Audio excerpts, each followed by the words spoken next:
perusahaan pasti menginginkan hasil yang maksimum. Agar mencapai demikian, perlu adanya dorongan dari setiap unsur-unsur yang ada di dalam perusahaan, terutama karyawannya. Nah, perusahaan akan memberikan penghargaan atau imbalan kepada karyawan yang berprestasi, yang memiliki kinerja yang baik. Nah, karena penghargaan yang demikian ini akan mendorong karyawan dalam suatu perusahaan untuk meningkatkan kinerjanya. Sistem insentif ini menghubungkan dengan evaluasi kinerja karyawan. Nah, sistem insentif ini merupakan hal penting untuk memotivasi karyawan. Bagi karyawan yang berprestasi akan mendapatkan imbalan. Imbalannya ini tidak hanya berupa uang. Kemudian, insentif ini ada yang bernilai positif dan ada yang bernilai negatif. Nah, untuk contoh dari imbalan positif itu ialah kekuasaan, kemudian akan mendapatkan kesempatan berpartisipasi dalam pengambilan keputusan-keputusan penting. Yang ketiga itu adalah kenaikan gaji. Yang keempat mendapatkan bonus. Yang kelima adanya promosi jabatan, dia mendapat promosi jabatan. Yang keenam itu hadiah berupa barang. Kemudian ada hadiah berupa perjalanan wisata. Nah, untuk imbalan negatif ini lebih disebutnya dengan hukuman. Nah, hukuman di sini ada beberapa, diantaranya penurunan jabatan, kemudian tidak diikutsertakan dalam promosi jabatan, kemudian kehilangan pekerjaan, tidak adanya kenaikan gaji, dan lain sebagainya. Nah, untuk materi selanjutnya akan disampaikan oleh rekan saya. Tujuan insentif. Yang pertama itu informasi. Memberi informasi kepada karyawan bahwa kinerja apa yang penting yang dinilai dari mereka. Misalnya seperti kualitas pelayanan, manajemen aset, pertumbuhan, dan lain-lain. Imbalan dalam area kinerja merupakan hal yang penting dan membantu karyawan untuk memutuskan bagaimana mengarahkan usaha mereka. Karena itulah aspek informal dari insentif yang seringkali juga merujuk sebagai tujuan usaha secara langsung. Yang kedua itu motivasi. Memberi motivasi kepada pegawai untuk menentukan extra effort atas kinerjanya atau usaha yang lebih di atas pekerjaannya. Dalam hal ini, tujuan dari insentif kadang juga disebut sebagai tujuan menimbulkan usaha. Dan yang terakhir ialah yang ketiga, menarik dan mempertahankan personel. Agar rekrutmen pegawai dapat menarik bagi pegawai dan karakteristik tertentu, misalnya dengan kompensasi gaji yang kecil, namun insentif kinerja itu besar, maka akan ada karyawan yang berani mengambil resiko untuk memajukan perusahaannya. Insentif dapat diberikan berbentuk uang maupun non-uang. Nah, yang non-uang ini seperti pujian. Pujian ini agar memotivasi pegawai dan juga agar kinerja pegawai itu terus meningkat. Nah, ada 3 cara pula untuk memberikan insentif keuangan. Yang pertama itu kenaikan gaji. Nah, kenaikan gaji ini diberikan kepada pegawai berdasarkan kinerja pegawai dan juga guna memotivasi pegawai agar kinerjanya lebih baik lagi di masa yang akan datang. Nah, dengan kinerja yang terus meningkat, maka pendapatan yang diperoleh pun akan meningkat. Yang kedua, insentif jangka pendek. Nah, biasanya insentif jangka pendek ini dibayarkan berdasarkan pengukuran kinerja pegawai selama satu periode dalam jangka waktu setahun bahkan kurang. Nah, insentif jangka pendek ini merupakan tambahan keuangan dari kinerja pegawai. Biasanya itu disebut dengan bonus, komisi, dan pembayaran berdasarkan unit yang telah diselesaikan oleh pegawai tersebut. Nah, jadi perusahaan itu memberikan insentif jangka pendek ini berdasarkan kontribusi karyawan yang diberikan oleh perusahaan. Nah, semakin besar kontribusi yang diberikan, maka semakin besar pula pendapatan yang diperolehnya. Yang ketiga, insentif jangka panjang. Nah, insentif jangka panjang ini diberikan kepada pegawai berdasarkan pada pengukuran kinerja pegawai selama periode lebih dari 1 tahun. Nah, tujuan dari pemberian insentif jangka panjang ini untuk memberikan imbalan pada karyawan terhadap peran mereka dalam menciptakan nilai jangka panjang. Kemudian, untuk memotivasi karyawan supaya karyawan itu berkontribusi pada perusahaan untuk keberhasilan jangka panjang. Dan yang terakhir, tujuannya itu untuk mempertahankan karyawan-karyawan yang bertalenta dengan membuat kompensasi total yang diharapkan lebih menarik. Bentuk umum dari insentif jangka panjang ini yaitu rencana berdasarkan ekuitas. Nah, rencana berdasarkan ekuitas ini dibayarkan sesuai dengan perubahan nilai saham perusahaan. Nah, ada 3 bentuk umum dari insentif jangka panjang berdasarkan rencana ekuitas ini. Yang pertama itu rencana opsi saham.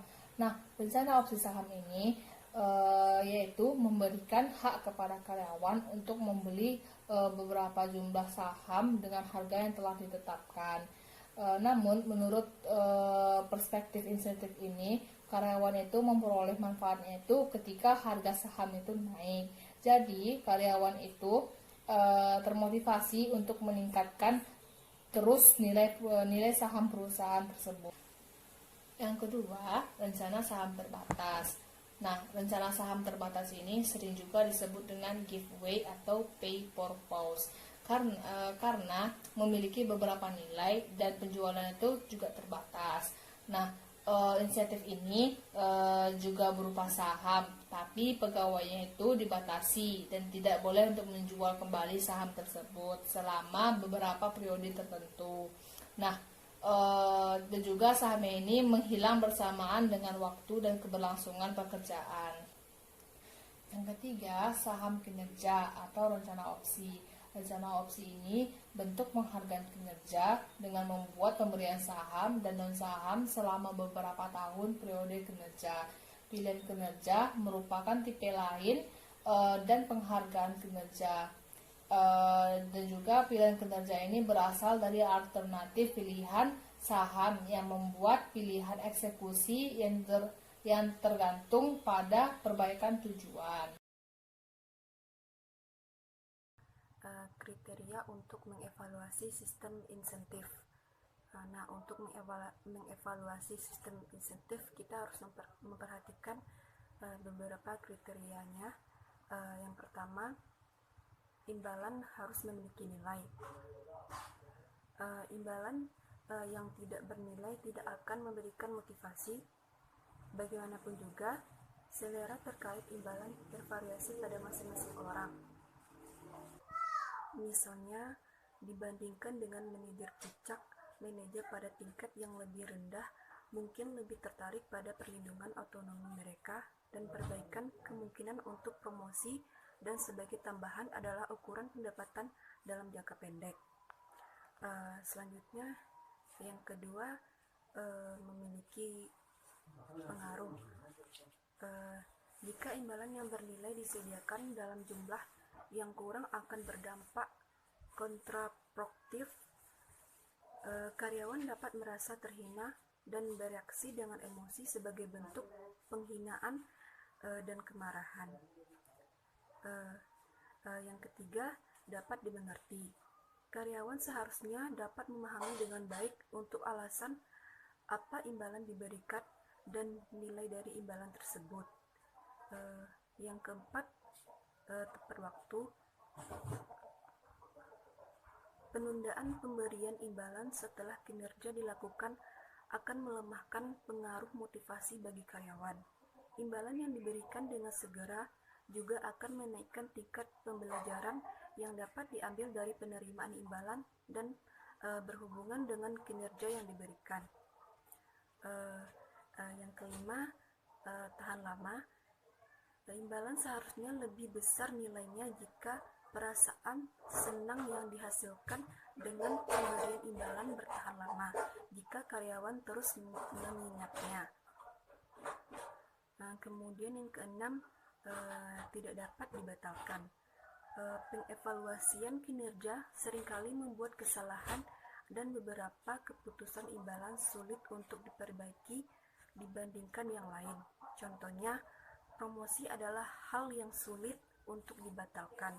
Jadi, imbalan seharusnya berbiaya efisien, semua hal yang lain tetap sama. Insentif seharusnya mencapai motivasi yang diinginkan pada biaya yang minimal. Materi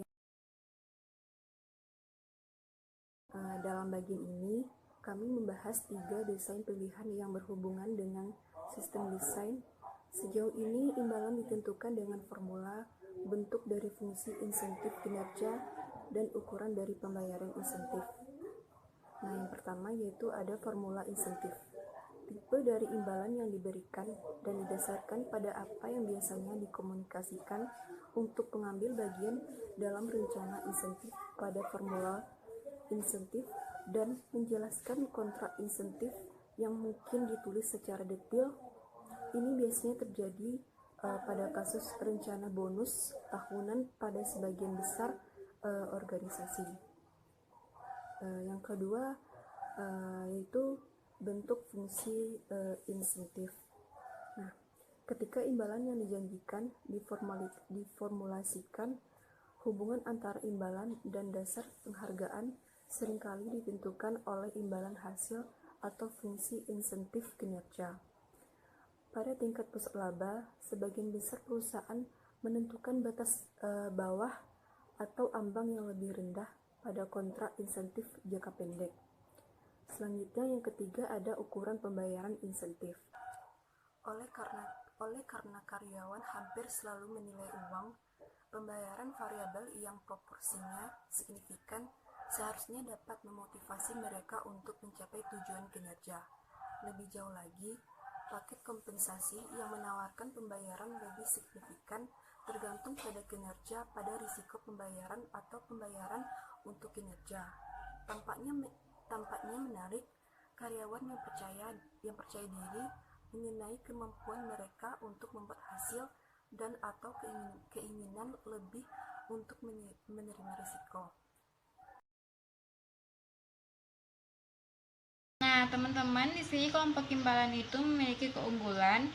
Salah satunya adalah menjadi metode ketika pengendalian budaya atau pengendalian personal dapat diimplementasikan di suatu perusahaan tersebut. Nah, di sini imbalan tidak berpengaruh kuat terhadap intensif. Mereka akan memberikan intensif secara langsung kepada individu atau kepada karyawan di suatu perusahaan tersebut apabila individu tersebut dapat meningkatkan kinerjanya dengan baik. Nah, di sini intensif juga dapat mempengaruhi free rider. Free rider di sini maksudnya adalah seseorang atau individu yang ingin menikmati manfaat dari suatu barang atau suatu produk di perusahaan tersebut tanpa ikut berkontribusi langsung dalam produk tersebut. Nah, jika di suatu perusahaan sudah dibahas tentang rencana harga saham, di sini perusahaan akan memberikan intensif secara langsung kepada manajer, karena di sini manajer yang bisa berkontribusi dalam meningkatkan harga saham perusahaan tersebut, yang bisa meningkatkan harga saham dengan tujuan untuk menguntungkan perusahaan tersebut. Nah, di sini intensif secara langsung akan diberikan kepada manajer yang bisa meningkatkan harga saham di suatu perusahaan tersebut. Nah, teman-teman, jika ada karyawan yang level bawah ingin berkontribusi di dalam rencana harga saham ini, maka intensif secara langsung akan diberikan juga, tetapi nominalnya tidak ditentukan karena sewaktu-waktu bisa saja nominalnya turun atau lebih naik gitu tanpa suatu kejelasan. Intensif untuk karyawan yang levelnya di bawah itu tidak ditentukan intensifnya.